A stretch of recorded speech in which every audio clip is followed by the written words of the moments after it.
Alors on va passer aux actions, j'en oublie sûrement sur les contacts, mais écoutez, il y a tellement de nouvelles fonctions, et puis une chose importante que je dis toujours, c'est chercher à savoir tout ce que fait Solo, ça sert à rien. Partez systématiquement de votre besoin, qu'est-ce que vous voulez faire, et puis consultez-moi et je vous dirai comment le faire sur Solo, si c'est possible de le faire avec les fonctionnalités qui sont livrées en standard, ou s'il faut un petit peu mettre les mains dans le moteur Access et vous faire du spécifique. Je vais quand même passer sur Action avec... Et alors une autre fonction importante, c'est la possibilité aujourd'hui de fusionner une action avec un document Word.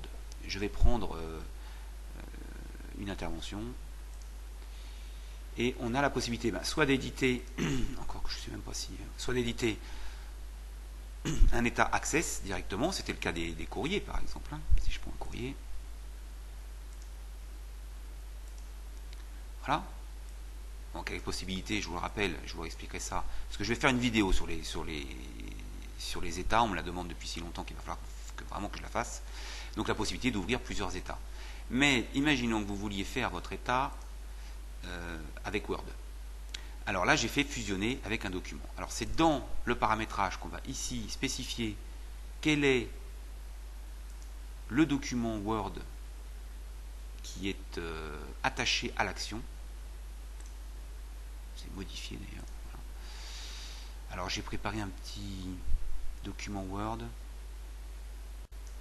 qui s'appelle DocFusion. Je fais OK. Donc ça va attacher le document DocFusion à mes courriers. Ce qui fait que maintenant, ici, j'ai un lien hypertexte qui va m'ouvrir ce courrier. Sécurité Access oblige, et sous Word. Et ça va fusionner les éléments de l'action et du contact. C'est-à-dire que je peux rajouter des champs. Là, on voit, j'ai créé une petite lettre rapidement. Là, j'ai mis l'adresse. Là, j'ai mis la référence de mon action. Là, j'ai mis bonjour monsieur machin. Et là, la description. Et puis là, le montant que j'avais dans l'action, le montant numéro 2. Et bien, après, je fusionne. Et j'obtiens directement mon courrier sous Word. Avec la présentation que vous voulez. Donc, ça vous permet, là, maintenant, de faire des documents plus sophistiqués sous Word, parce que vous en avez très certainement davantage l'habitude, tout en allant chercher, tout en allant pomper des informations. Alors, toutes les informations qui sont sur la fiche action, toutes les informations qui sont sur la fiche contact, et toutes les informations éventuellement qui sont rattachées à la fiche dossier. Alors, il y aurait sûrement d'autres choses à dire sur action, mais je vais passer aux articles. Alors les articles, pas grand chose de changé, si ce n'est maintenant la visualisation des stocks en temps réel sur vos articles, si vous faites du négoce. Et quand je double-clique sur le paramétrage de mes produits, la possibilité ici d'avoir une case à cocher article stockable ou non, ce qui permet de sortir des stocks tout ce qui est main d'œuvre, par exemple. Toujours ici l'onglet pièces qui vous donne toutes les pièces sur lesquelles intervient cet article. Avec un double-clic, je récupère la pièce. On va passer aux pièces rapidement. Quoi de neuf sur les pièces? Alors ici le stock en temps réel qui revient sur chaque ligne. Ici maintenant la remise, je fais 10% sur le prix public, imaginons. Donc là ça va tout de suite me descendre mon prix de vente. Je valide. Et alors une chose importante que vous attendiez tous sur les factures. Je prends une facture. Et bien maintenant j'ai un onglet compta et règlements qui vont me permettre de gérer les règlements de cette facture. Je m'explique. Ici, ce client me doit 299 €. Je peux ici renseigner à aujourd'hui qu'il m'a envoyé un chèque, imaginons, de 100 €. Ça va me calculer le solde, les acomptes déjà versés, ce qui me permet d'ailleurs maintenant sur les nouveaux modèles de facture d'avoir ce bas de page qui permet de dire montant TTC à compte et puis en votre aimable règlement du solde. Et tout ça pour arriver à quoi? En statistique, les factures impayées avec un nouveau tableau qui me donne donc l'argent qui est dehors, c'est très intéressant quand même de le savoir, et une édition des relances automatiques. Vous pouvez évidemment changer le texte, où là ça va me mentionner toutes les factures en retard. Autre fonction, la possibilité de transmettre cette facture ou d'autres éléments, d'ailleurs vous allez le voir, directement par mail. Ici, j'ai un petit bouton par mail, je choisis le courrier, alors ça peut être la facture à payer, merci je vous prie de trouver, donc avec la fusion avec les éléments du contact. Ça me met en pièce jointe le PDF correspondant à la facture, et puis donc l'appel à règlement, mais ça peut être aussi j'ai bien reçu, merci pour votre commande, vous avez trouvé, non, ça c'est la même chose. Facture merci, voilà, j'accuse réception du règlement de votre facture, ou la relance, merci de bien vouloir procéder au règlement de cette facture.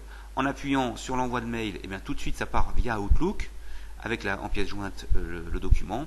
Sinon, je peux aussi coller le cœur de mon texte dans le presse-papier, ce qui me permet de le lancer ce mail avec une autre messagerie qu'Outlook, typiquement Gmail par exemple, où là je ne peux pas faire une interface directe, mais ça vous évite de tout retaper à chaque fois.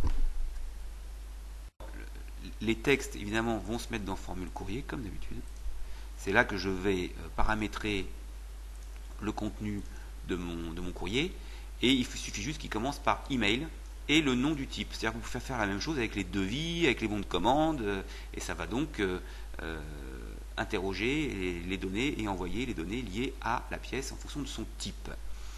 Alors, comment on passe en PDF? Parce qu'on m'a souvent posé la question, mais c'est tout simple, j'édite ma facture, je fais clic droit, imprimer, je prends mon filtre PDF, moi j'utilise Qt PDF Writer, mais ça peut être PDF Factory, ça peut être n'importe quel autre logiciel, je fais OK, et je colle dans le presse-papier, en fait, vous allez voir, pour donner un nom à ce document, et pas avoir à chaque fois à l'intellectualiser, voilà, ici, j'ai juste à faire coller.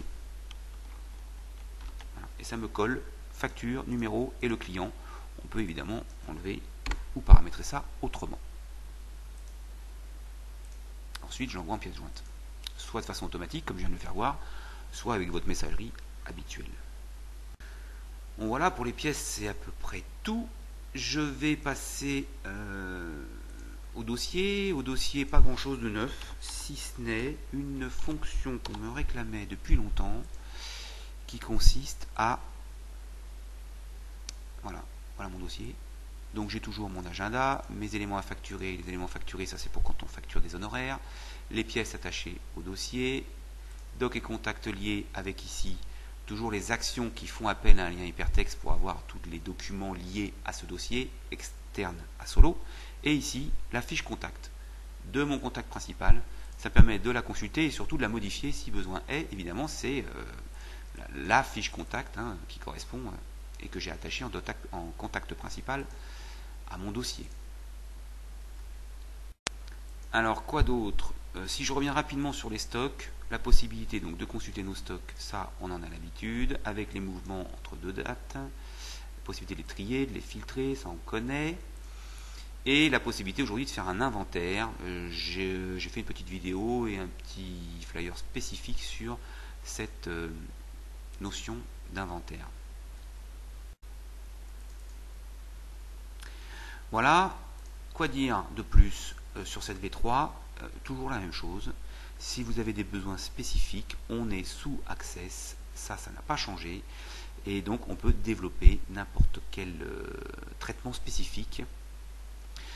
Donc n'oubliez jamais ce détail. Moi ou mes collaborateurs, on peut évidemment vous doter le produit de fonctions, de traitements complètement adaptés à ce dont vous avez besoin.